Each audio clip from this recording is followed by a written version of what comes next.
Salibonani Makadini. My name is Tariro Negitara. We are here on ZFM Stereo, my station, your station. Back again to talk about the creative economy. You know what we do. We know what we love how to do that. Brought to you by the British Council and the Swiss Embassy and Magitare Africa, who are celebrating the creative economy and doing the best that we can to ensure that we are sharing the gospel and making sure that the creatives are equipped and are ready to make their careers sustainable. Now, we all know that Zimbabwe has been a country of extraordinary creative talent. We've got musicians, we've got writers, we've got theater makers who've told stories to the world, often under the most difficult conditions. Asi tinongopusha zvakadaro, tinongoramba tichitsigira vaimbi vedu nevanyori vedu. But there's a question we don't ask enough. What could it look like to build a real functioning creative economy from that talent? My guest today is somebody I truly admire and has been working on that question for nearly 3 decades. He is a founder and executive director of Savannah Trust, a theatre and arts organization based here in Harare that has used creative expression to tackle everything from human rights to governance to climate change to gender to mental health. He's a festival director, a lecturer, a television producer, a theatre maker, and recently PhD candidate at the Wits University. We're excited to see how that is going, and where he's researching on how arts organizations survive and thrive in unstable environments. So what I find compelling about Daniel is that he sits right at the intersection of artist and institution builder. So he's not just making work. He's asking why the business of art is not working the way it should, and he's doing something about it. So it's exciting to have you here. This is the Creative Economy Conversations. I am your host, Tariro Chaniwa, and we're going to explore the creative economy through the lens of theatre, community, and the belief that culture is not a luxury, but it's infrastructure. Mr. Maposa, welcome to Creative Economy Conversations. Thank you very much, Tari. It is such a pleasure to finally have you. Hey, how long have we been trying to do? But let me ask you a question first. Sure. Were you talking about me? Yes, I was talking about you. Jimmy, can you imagine? I think it's nice when you hear your profile and you realize, I've done all that. Oh, okay. It is you, my friend. Thank you very much. It's a pleasure and an honor to know you. I don't know if you remember, which by Michael Kaiser, which talks about the art side. Prized possession. Yes, your prized possession. But we share that passion because we both love just, delving into creative economy issues. So tell us, from Glenora, and now you're running one of Zimbabwe's most respected arts organizations. So take us back to what the moment was when you realized that arts could actually be your life and could be the work that you'll be doing for so many, over 20 years now, if I'm not mistaken. Yeah. All right. Tatangira pakati. From Berengwa to Glenora. And Glenora to here. Yes. Yeah, it has been a journey. I always say I got into the arts by accident. Okay. And that accident made me love the arts. I developed a passion at a later stage. I think when I was about 22. So when some say we used to sing when we were children, or we used to do drama at school, I never did all that. Okay. I had a different vision and dream, which never included the arts. What was that dream or the vision initially? At that young age, you actually don't know. But what I know is at one point, I wanted to be a business person. At another point, I wanted to be a historian. But all that failed, and I found myself in the arts. But then, I'm a businessman as well, because I'm in the business of arts. Absolutely, and I think that's why I'm a historian because I tell community stories. So you see, it intersects at the end of the day. Around 1997, thereabouts, I was fortunate. I started when I was young, just after school, but I was fortunate to meet other people who taught me or mentored me to understand that art is not just a sake. It can be a profession. Yeah. That was in the mid to late 90s. Let me mention Nicholas Mukarwanda, for example, who changed my view around the arts. He was a lecturer then at the University of Zimbabwe.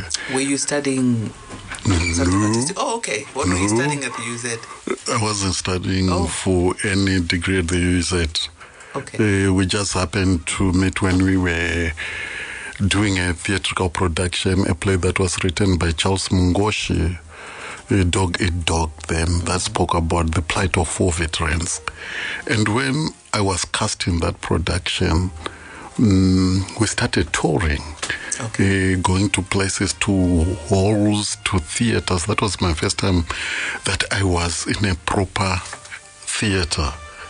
And it is Charles Austin in Masvingo, all the way from Harare to perform in Masvingo. And then I realized it was fun, it was interesting, and people were paying to get into the theater. For me, it was just a shock that people can pay to watch drama. So from then onwards, I started taking it seriously. And obviously, parents, relatives, and the like, they did not like it. They actually wanted me to be a teacher, a school teacher. They wanted me to go to college because my brother was a teacher, my cousin brother, who was sort of like the leading light in our family. So they wanted me to follow that path. And somehow I found myself resisting going back to theater. I never applied to go to teacher training.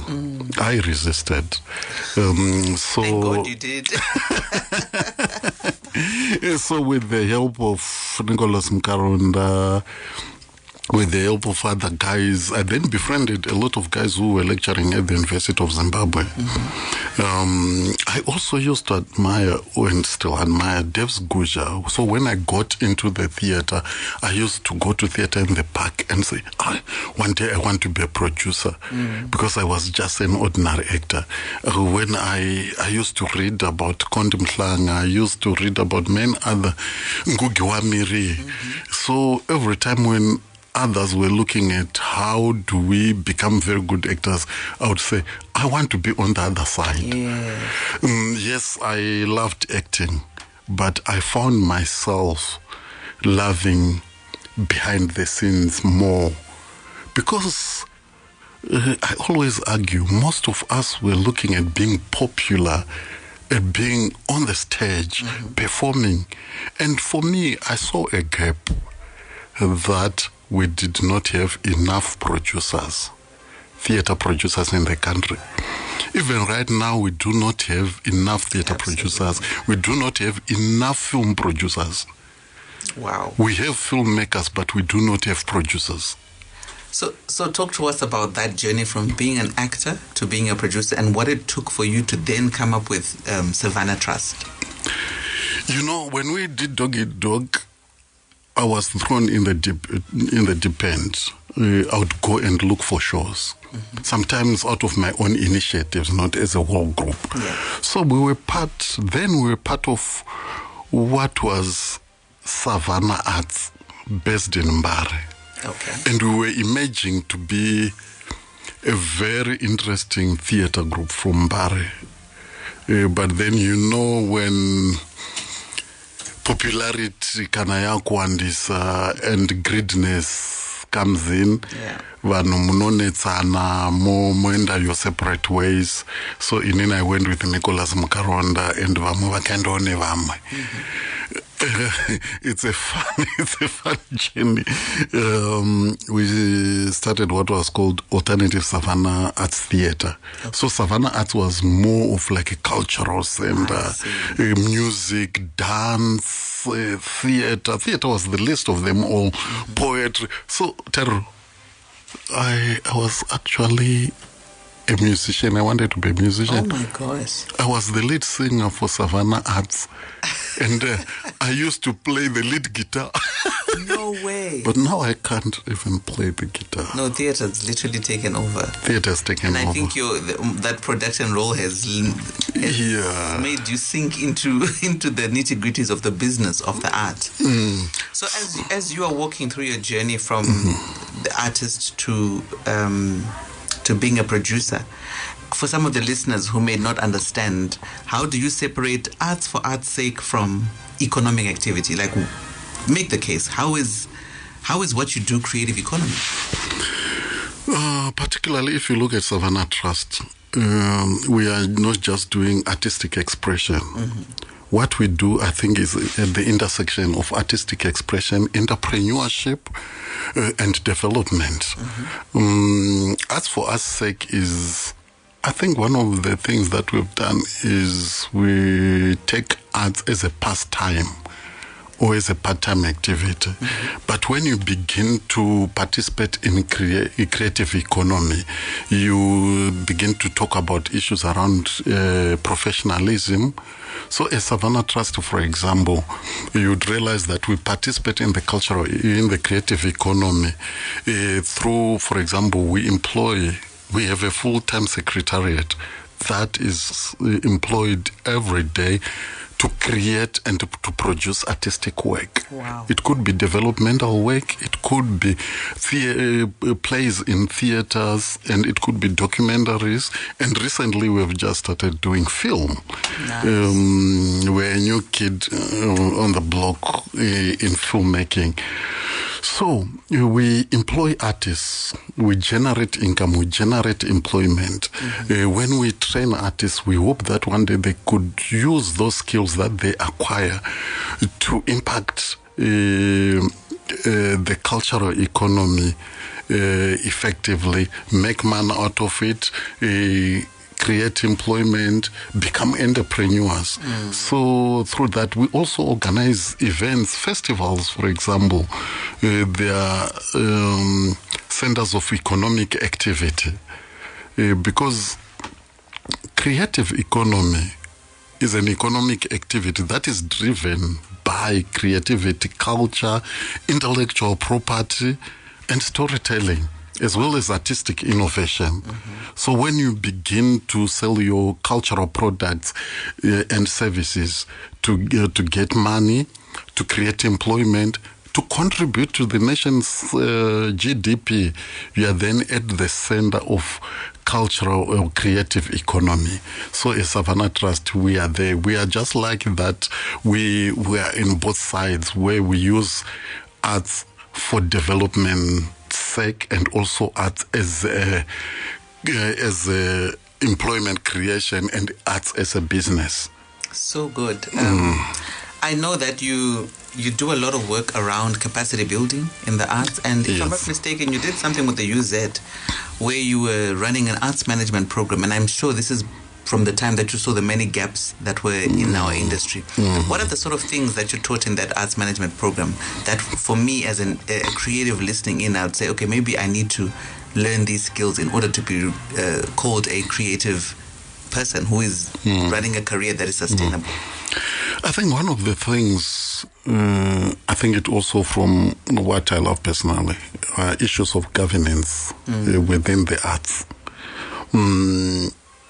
Maybe we'll talk about it later, that the reason why we are at this place within the cultural and creative industry in Zimbabwe is because we don't have strong governance institutions. When you're saying at this place, where are we? Maybe let's get into where we are as a Zimbabwean creative economy, particularly with theatre in mind.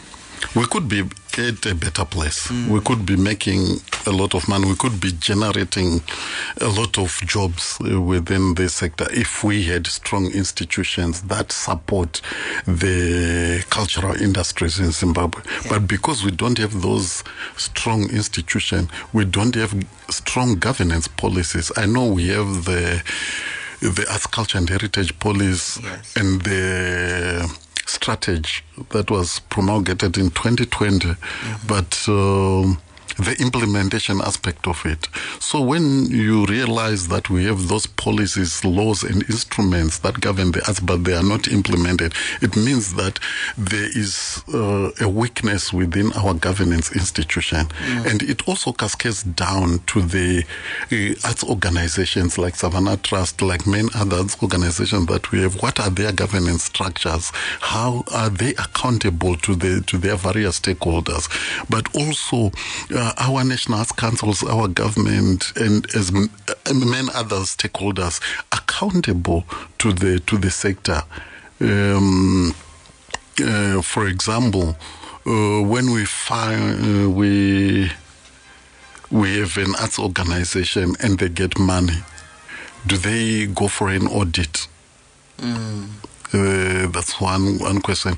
Do they pay their artists handsomely?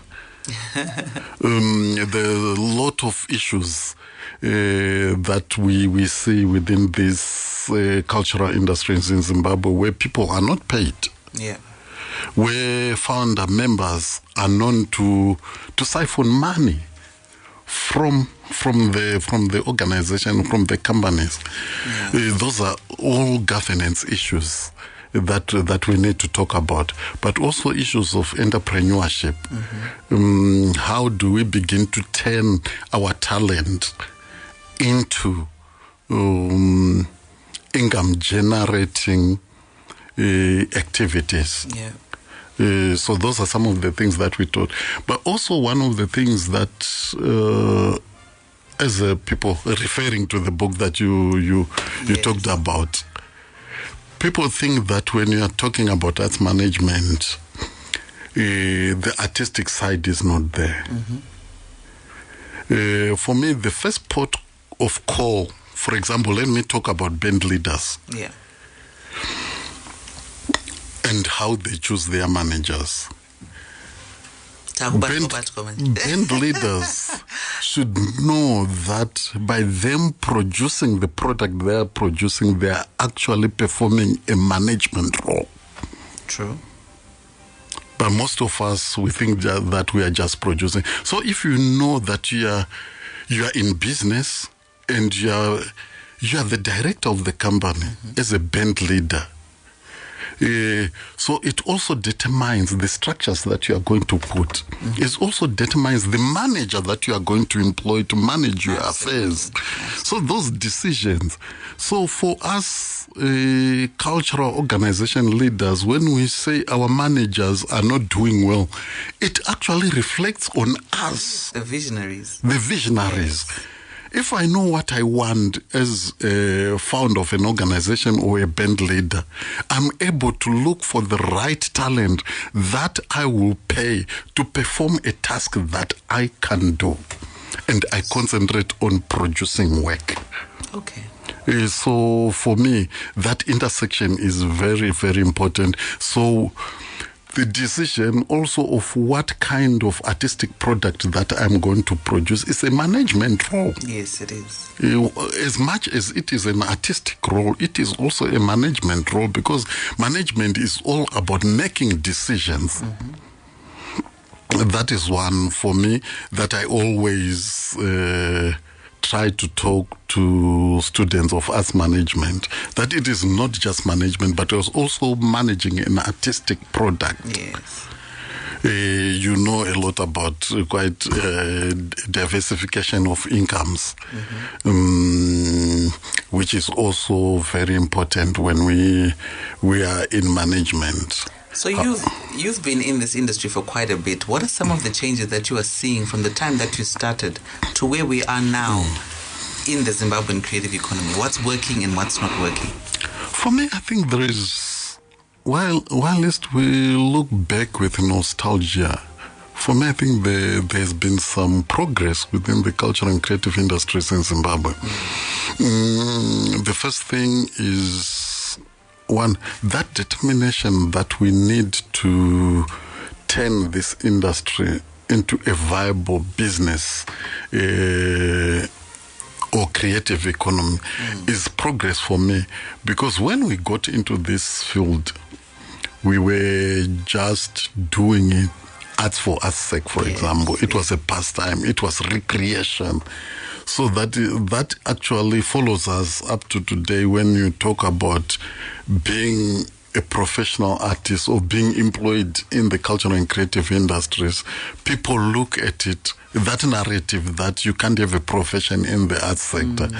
So, but now people are beginning to understand that maybe it's because we went down economically and then some policies were promulgated and we realized people are actually making money out of this.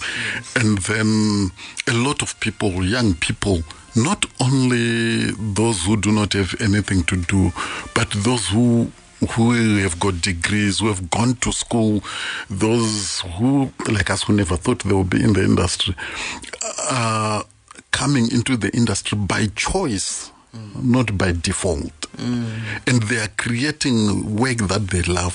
For me, the first thing is passion, and then turning that passion into a profession. And then that profession giving you a livelihood. So I've seen quite a lot. Managing that livelihood. Managing that livelihood, yes. If you look at urban grooves, Azim Dance Hall, you would realize that there are some people who are really making money out of this, who would not have been making money from in other spaces. So I think there have been relative progress. So good. I mean, the fact that you've decided to study further to actually cement your position in the industry is quite commendable. Without delving too much into your PhD, I'm curious to know what are the two things that actually determine whether a creative organization survives in Zimbabwe versus whether it collapses. Just to from what you have noticed and for me it's not an either or. I'll quickly just mention and probably not explain. What I realize is, one, strong governance. 2, artistic innovation. 3, now, I think as organization we need to learn and unlearn some of our habits. Times are changing. For example, in theater, we used to know just performing in front of a live audience. And things have changed. How are we navigating that terrain as theater organizations? Things have changed. For example, in music, there's no more grammar. There's no more RTP. How do you navigate that terrain? In other countries, there are systems, there are ecosystems that are functioning. But in our country, we do not have those structures, whether in music, in theater, in poetry, all over, throughout. We do not have an ecosystem that is viable. We do not have distribution organizations. We do not have agencies. We do not have record labels. We do not have theaters, proper theaters for theater organizations. Where are our cinemas for filmmakers? We no longer have that. So how do we survive that? You then need to become very entrepreneurial if you are to survive within this. But before we knew that if I record my song at Grammar, they are responsible for distributing and marketing. I wait for my royalties. But now it's no longer there.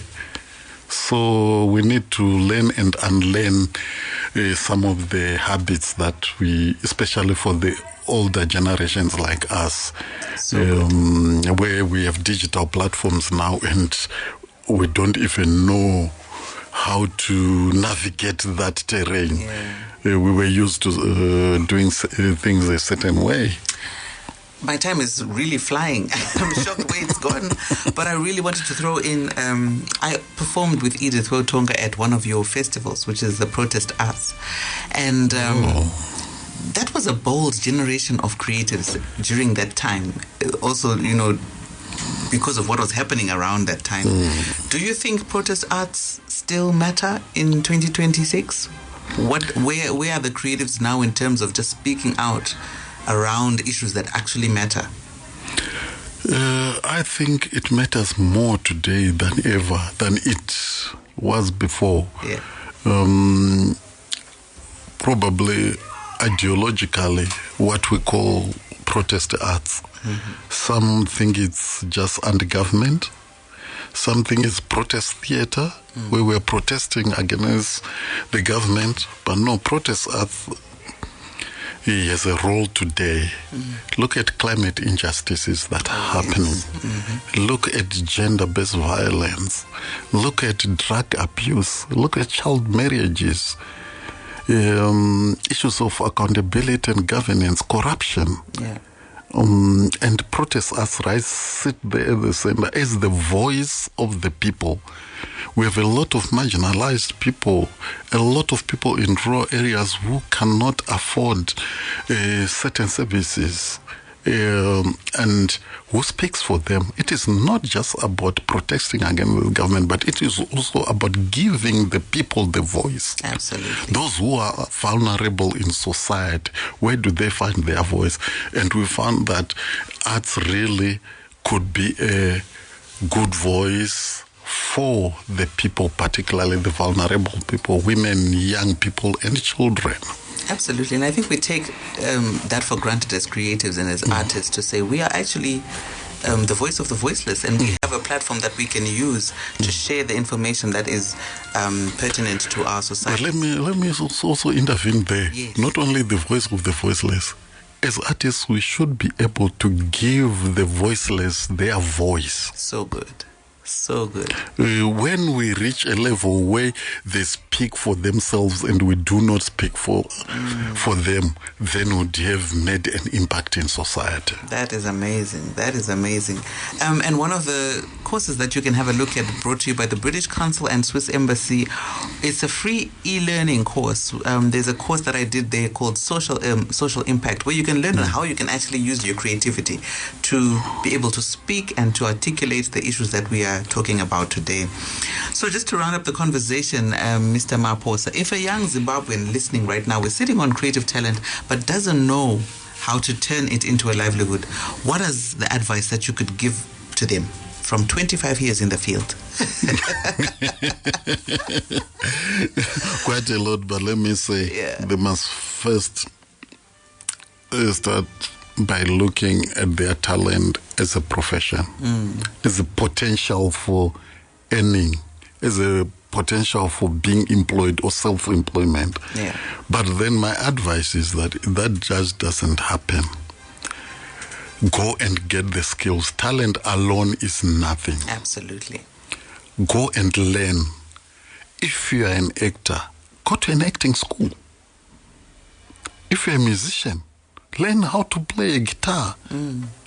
Learn, I know how to teach vocal cords, how to sing. Go and learn. And try to be the best that you can. So going to school sometimes is not about looking for a job. Yeah. It is about perfecting our art, perfecting our work.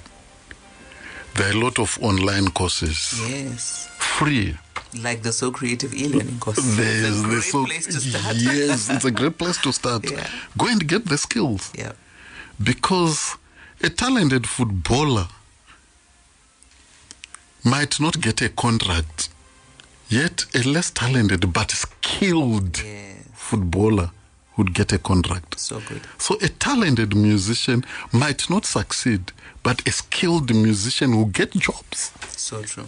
And that's where the creative economy is. We want to get jobs so that we can get paid for what we do. It's been an absolute pleasure being with you today. Oh yes, what does the creative economy look like in 10 years if we get this right? If we get this right. Let's cast a vision. Let's cast the vision of what we want to see in this creative economy. Zimbabwe does not lack talent. We need to refine it, and in 10 years we'll be a force to reckon with in the continent. So good. I received that for the country.